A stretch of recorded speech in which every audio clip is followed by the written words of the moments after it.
It's over. The housing market just collapsed. Yeah, you heard me right. So much is going on in this economy and this market that I just had to get on camera and discuss all of these changes with you. So much to discuss, so many new things. Stay with me to the end because I have a lot of crazy information and you don't want to miss any of it. Let's go. Noel. Yeah, she can fix that. If you gotta get it done, all you need to do it better. Well, she can fix that. Yeah, she can fix that. Investment to get back, trying to get a big stack. She can fix that. Let's fix that. Okay, I am ringing the alarm bells. We are literally in kind of like crisis mode. Now, again, you know that we are in a market collapse. So many people are like, oh my gosh, the housing market is collapsing. What is going on? Well, let me give you some indicators on what's going on right now and what actions you should be taking. So let me first tell you a crazy statistic that I just saw, and it is affecting things in a major way. 99% of all mortgages in the United States are currently under 6% interest rates.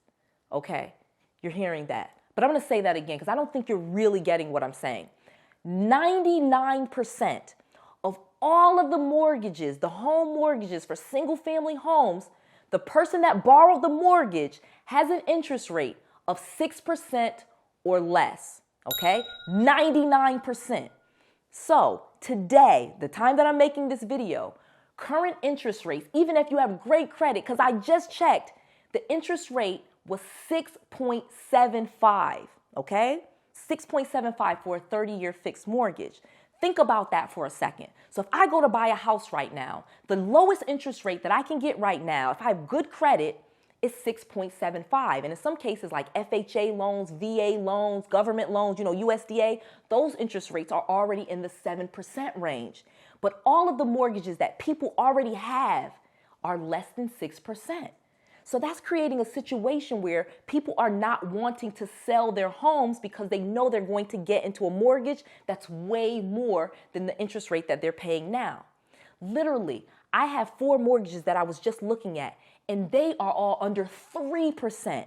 That's the other crazy statistic that I wanted to share with you. Studies are showing, I just read it, 62% of all of the mortgages, of those 99 that I said, are under 4%. This is unheard of. Literally, I have a bunch of mortgages on properties that I have right now, and the interest rate is less than 3%, meaning it's 2.5, 2.75. So now I'm in a situation where if I go to sell those properties and buy new properties, I'm going to be paying much higher interest rates, which is causing me to act differently. And it's causing investors, real estate investors across the United States to behave much differently. Let me explain something to you. Because most of the people right now, like I said, have these great mortgages and they're less than 6%, why would they want to sell their property and then have to go to another mortgage where they're going to be paying 7%, for example? You know what I mean? There's a real big difference in your mortgage payment from a 3% interest rate and a 6% interest rate. Like, I know that doesn't sound 3 to 6, but it is a lot when it comes to mortgages. That's a really, really big difference. And so what it's creating is a reduction in buying power. Okay, so think of it for an example. If I was able to buy $300,000 before at a 3% interest rate, maybe the mortgage payment was $2,500. Okay, I'm just going to use round numbers. $300,000, 3% interest rate. I'm at $2,500 because that's what I qualify for. And really what they're qualifying me for is the $2,500, that mortgage payment. They're not necessarily caring about the price of the house. They're qualifying me, the mortgage company, the lender, they're qualifying me off of the payment. So now if the interest rate goes to 7% and the payment that I can afford is $2,500, again, using the same example, and I'll put it here on the screen so you can see it. Now I can't afford $300,000 because that doesn't create a payment of $2,500 at a 7% interest rate. And again, this is just an example. Maybe it's only $250,000 or $200,000. Do you get what I'm saying? Because so now I can't buy as much house. That's the first thing that's happening in this market. Now let's combine those higher interest rates which creates reduced buying power with the situation we are seeing where price values are still going up. Now, they're not going as crazy as they were in 2021. We don't know what happened in 2021. We came out of the pandemic and the United States government went crazy giving people stimulus checks and things like that. So the prices of homes went through the roof because of supply, demand, and pricing, okay?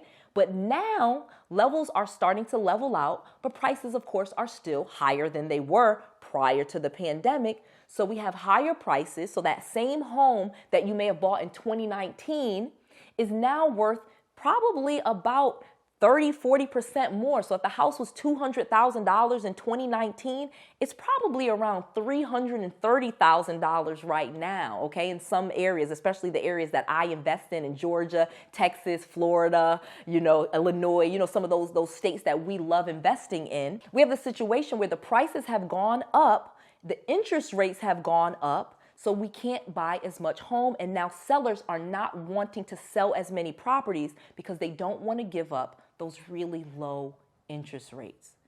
This is going to lead to an issue. We're actually already starting to see where some banks on paper are not solvent, meaning if they actually had to get rid of their assets, they would lose out on money because they have so many assets, so many portfolios of mortgages, for example, that have 3% interest rates. And now you can buy portfolios of mortgages that have 6 and 7% interest rates. So those portfolios are actually worth less than these portfolios. So it's a situation where banks, honestly, if they had to cash out or if there was a situation where too many people started to default on their mortgages, we would have a serious issue, okay? So let me tell you, though, what we're doing and what the opportunity here is, because you're going to find that you're paying, if you're looking to buy real estate and use financing, which you should be, you should not be saving money to buy a whole house cash. That's crazy. But you're probably using financing. If you're smart, you're using financing. You're leveraging your credit. And so you're going to get a mortgage at a much higher interest rate than what people already have if you go to a lender now and get a mortgage. But what we've done, and we've always done to build our real estate portfolio, is focus on people with a property problem. So let me tell you how this is how the rich get richer, okay, and all of this, and why the rich, me, my friends, and millionaires and billionaires, they're calling me, telling me about these opportunities, and I'm like, yes, yes, yes, is because we do something called subject to.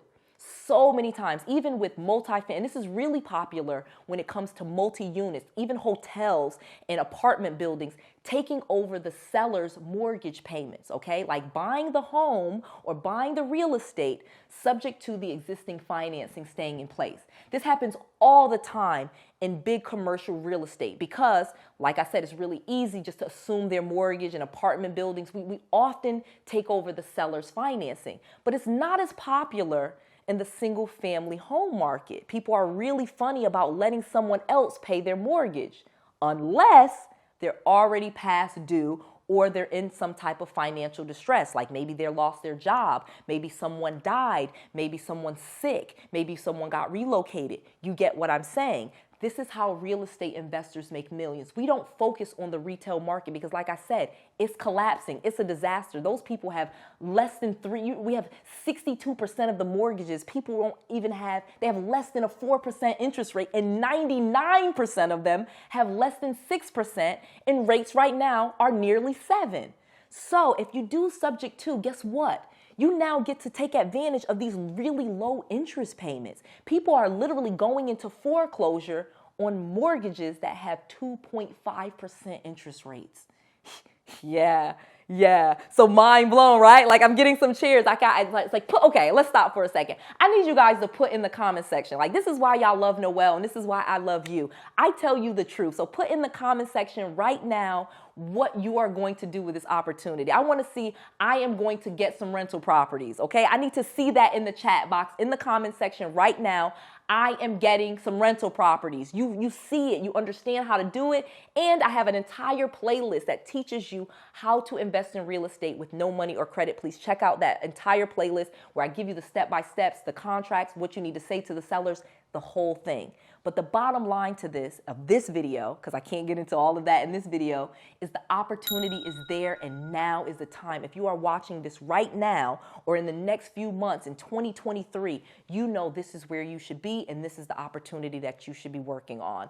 Getting rental properties, getting real estate, and taking over all of these mortgages that are less than 6%. This is how you can make more profits on your real estate, how you can pick up on equity in people's real estate, and how you can get an entire portfolio to become a multimillionaire without using your cash or your credit. I have created this entire book, Real Estate Millionaire Secrets, and you can have this book absolutely free. You just cover the shipping. Go to 𝗏𝑒𝑙𝑠freebook.com. I have poured my heart into this book, and I teach you exactly how to do everything in real estate that I started talking to you about in this video. I give you all of the step-by-steps. There's even graphs, templates, checklists, the whole nine, so that you can learn to invest in real estate without using your cash or credit the same way that I did for my parents' basement. Get this book, 𝗏𝑒𝑙𝑠freebook.com, because I want to make sure that you have all of the resources, all of the tools, and all of the knowledge that you need to be successful. This is Noelle, to your success.